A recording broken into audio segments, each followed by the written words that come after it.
the top stories of the day. Understand the issues that matter. This is Manila Bulletin News on Web. Your quick rundown of top news in the country and around the world. Manila Bulletin, celebrating 120 years of timely stories and timeless truths. Be fully informed.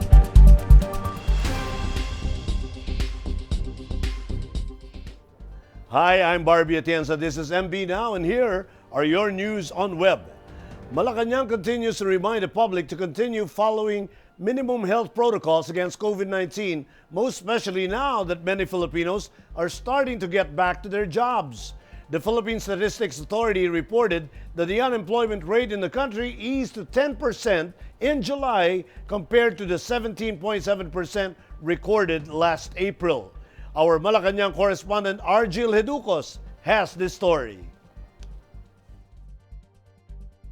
Malacanang asked the public to continue following minimum health protocols against COVID-19 after the government saw a drop in the unemployment rate in the country amid the pandemic. Presidential spokesman Harry Roque made the statement after the Philippine Statistics Authority reported that the unemployment rate in the country eased to 10% in July compared to the 17.7% recorded in April. The number of jobless Filipinos is said to be around 4.6 million, a figure higher than the 2.4 million recorded in July, but definitely lower than the 7.3 million recorded in April. Yan po ay mabuting balita na habang nagbubukas po ang ekonomiya, mas marami siyempre nakapagtatrabaho na. Kaya nga po ang aking pakiusap sa ating mga Pilipino, sumunod po tayo sa minimum health standards, pagsusuot ng mask, paghuhugas ng kamay, pagsusocial distancing, pagsusuot ng face shield. Kasi habang ginagawa po natin yan, nabubuhay tayo in spite and despite COVID-19. At habang pinag-iingatan natin ang ating buhay, magkakaroon po tayo ng hanap buhay. Sana patuloy po na ito. Roque, however, asked the public to strictly observe minimum health standards like the wearing of face masks and face shields, proper hand washing, and social distancing to avoid getting sick. Last month, a social weather station survey showed that 45.5% or about 27.3 million Filipinos were jobless during the pandemic. In a press briefing, Roque expressed gladness that the poll only got 45%, saying it could have been worse. Meantime, the Labor Department released a statement saying that the significant progress in the labor market situation is the result of the government's commitment in containing the COVID pandemic. For MB Now, this is Gierran reporting. Incoming PhilHealth President Attorney Gierran is admittedly lacking knowledge in running an agency that is supposedly requiring tons of experience as a public health manager. But Gierran insists this will not serve as a deterrent for him to run the affairs of the controversial agency. Our Malacanang senior correspondent Jen Cabiling has the details. Former National Bureau of Investigation Director, Attorney Gierran, dismissed those who are critical of his background as incoming president of the beleaguered Philippine Health Insurance Corporation. Appearing in Thursday's public briefing over government-owned PTV4, Gierran admitted his lack of knowledge in running an agency that is supposedly requiring tons of experience as a public health manager. But Gierran insisted this will not serve as a deterrent for him to run the affairs of PhilHealth and rid the state insurer of inept and corrupt personnel. I admit, ano bang alam ko sa public health? Of course, aaralin ko yan. Naku po, aaralin ko yan, hindi ko alam eh. Alangan ang sasabihin ko na alam ko na hindi ko alam. So, I have to talk to experts. I'll have to refer to experts to give me inputs. So, we don't have the monopoly of wisdom. Just like other people need me, I also need them. A fraternity brother of President Duterte, Gierran rose from the ranks in becoming the NBI director in 2016 until his retirement February of this year.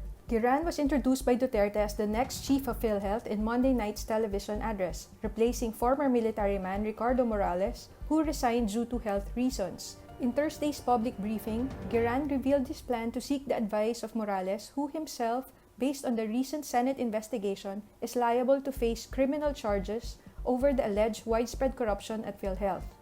One of them, I will talk to Sir General Morales for insights. I'll talk to him like something like, ano ba sir ang dapat gagawin? na dapat gawin. At saka, ano yung mga ginawa mo hindi mo na dapat gawin.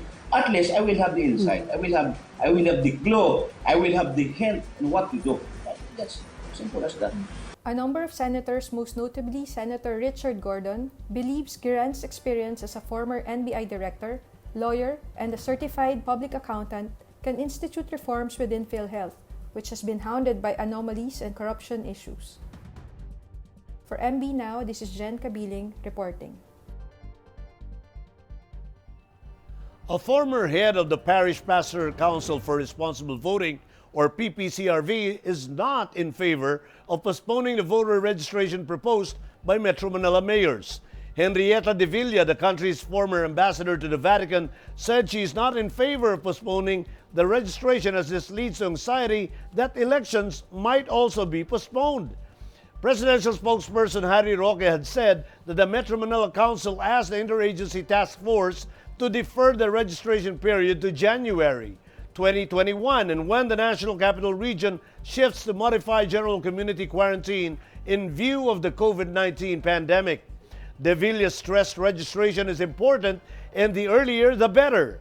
Besides, there's no guarantee when COVID-19 will be gone. De Villa said that the COMELEC has registration safeguards in place even online. COMELEC spokesperson James Jimenez has said that it would be difficult to reschedule a voter registration activity for the May 2022 polls, which resumes September 21.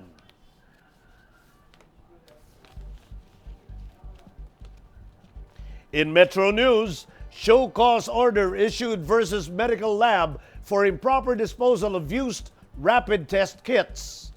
Valenzuela City aims to test 10% of its population for COVID-19.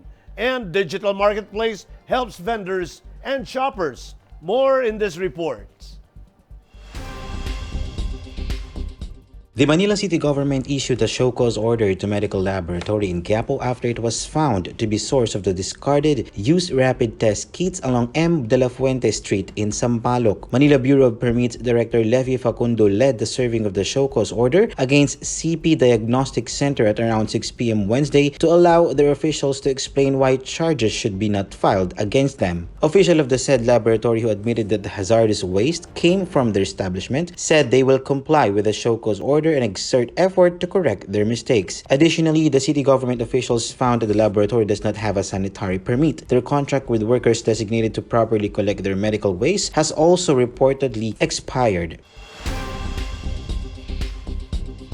Valenzuela City Government is targeting to test at least 10% of its population for coronavirus disease by year-end. Mayor Rex Gatchalian gave assurance that the 10% target is achievable, given the city's new molecular laboratory that will start to operate next week. Currently, the city has about 664,000 residents. A total of 20,729 of them have already been tested through PCR machines as of August 30. The local government allocated 106 million for the purchase of the test kits. According to Gatchalian, some of them were already used for various frontliners who were the first to get tested for COVID-19.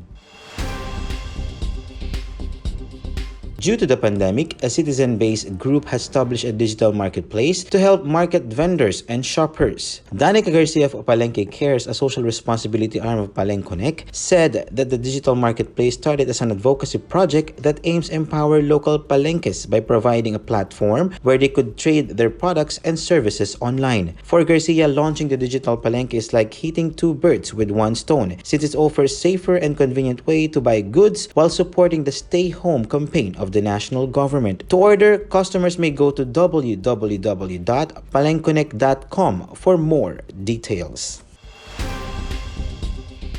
And here are the top news in other parts of the country. Marine Sergeant and 5 rebels killed in Palawan clash. 9 more COVID-19 deaths reported in Eastern Visayas. And let's take a look at the municipal-wide vegetable gardening in Agusan del Sur Town Center Island. More in this report.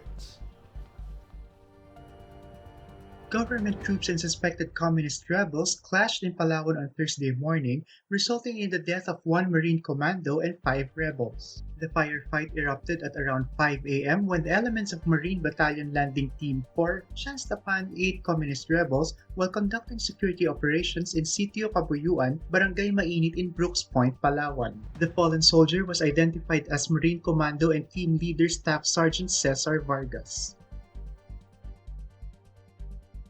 The coronavirus disease death toll in eastern Visayas has climbed to 25 after 9 more fatalities were reported on Wednesday. The deaths occurred from August 16 to 31 in Leyte and Samar provinces, which is 0.81% of the total COVID-19 cases in the region. The youngest among the reported COVID-19 deaths is a 1-month-old infant from Javier, Leyte. Eastern Visayas now has a total of 3,160 COVID-19 cases with 1,920 recoveries. Taking inspiration from the Department of Agriculture's Plant Plant Plant program, the province's capital town of Prosperidad in Agusan del Sur has started a municipal-wide vegetable gardening using the city's center island as plot as part of its food security plan in the time of the coronavirus disease pandemic. The Center Island Vegetable Gardening Project plants vegetables on the center traffic island along the stretch of the national highway of Prosperidad town, Agusan del Sur province. The vegetables planted were eggplant, kangkong, and pechay.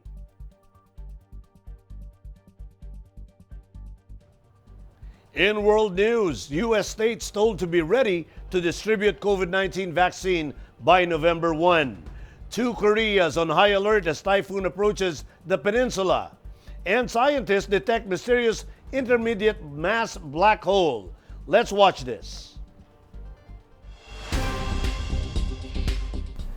The Trump administration has urged U.S. states to get ready to distribute a potential COVID-19 vaccine by November 1. In an August 27 letter from Robert Redfield, Director of the Centers for Disease Control and Prevention, CDC urgently requests your assistance in expediting applications for these distribution facilities. Also, the CDC, if necessary, asks that you consider waiving requirements that would prevent these facilities from becoming fully operational by November 1, 2020, 2 days before the U.S. presidential election. The U.S. Food and Drug Administration has raised the possibility that a vaccine might be given emergency approval before the end of the trials designed to ensure its safety and effectiveness. Heavy rain and strong winds hit the South Korean port city of Busan as Typhoon Maysak makes landfall just west of the city. More than 300 domestic departures were canceled as Typhoon churned across waters south of the resort island of Jeju, packing gusts of up to 162 kilometers per hour. South Korean Prime Minister Chung Se-kyun said the storm was forecast to be similar in the strength of 2003's Typhoon Memi, which left 131 people dead and more than 4 trillion won in damage. Maysak was forecast to make landfall again later on Thursday near North Korea's industrial city of Cheongjin. Pyongyang state media said authorities had taken urgent measures to minimize the damage. That is how scientists describe the discovery of a black hole, the oldest ever detected, that shouldn't even exist according to the current understanding of cosmic monsters, so dense not even light can escape their gravitational pull. Born of a merger between 2 other black holes, GW190521 weighs in at 142 times the mass of the Sun and is the first intermediate mass black hole ever observed. 2 consortiums of some 1,500 scientists reported in a pair of studies.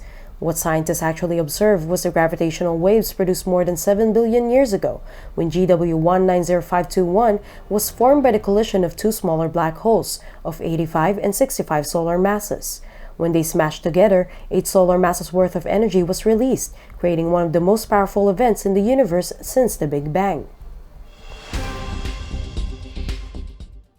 In entertainment, Dwayne "The Rock" Johnson took to Instagram Wednesday to post an 11-minute video revealing he and his family tested positive for the coronavirus. He described the ordeal one of the most challenging and difficult things we've ever had to endure. The Rock said that his daughters bounced back after experiencing sore throats for several days, but he and his wife both had a rough go at it. In the caption of his Instagram post, he advised, stay disciplined, boost your immune system, commit to wellness, wear your mask, protect your family, be strict about having people over your house or gatherings, stay positive.